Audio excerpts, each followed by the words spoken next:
Retinalize lancerer snart en ny version af vores webapp. Den er designet til at spare dig tid i hverdagen og gøre det lettere at identificere tegn på sygdomme i fundusbilleder og OCT-scans.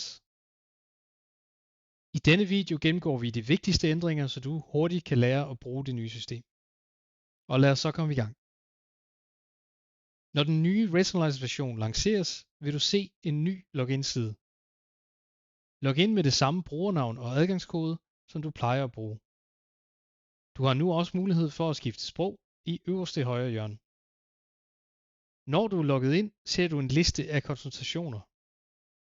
Alle fundusbilleder og OCT-scans, som er tilknyttet en specifik kunde eller patient, er nu samlet i én konsultation.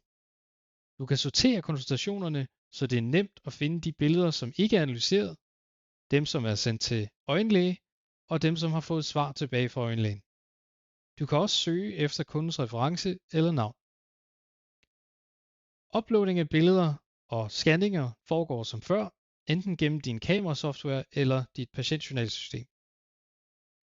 Er du vant til at uploade billeder manuelt, så foregår det nu på sin egen side, som du kan finde i menuen til venstre.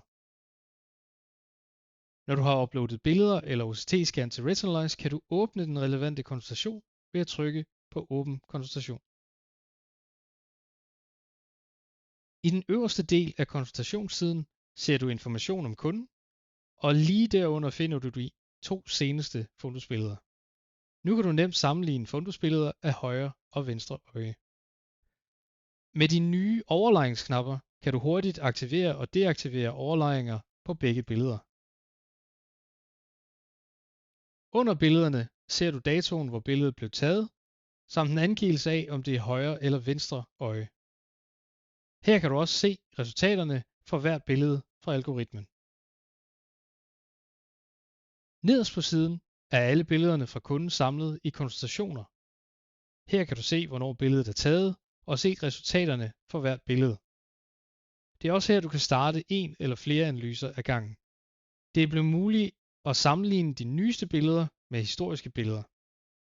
Det kan fx være nyttigt, hvis du vil undersøge, om synsnerven har ændret sig over tid, eller om der er noget på billedet, som også var der ved sidste konsultation. Du vælger, hvilke billeder du ønsker at se ved at bruge knapperne med pilene her.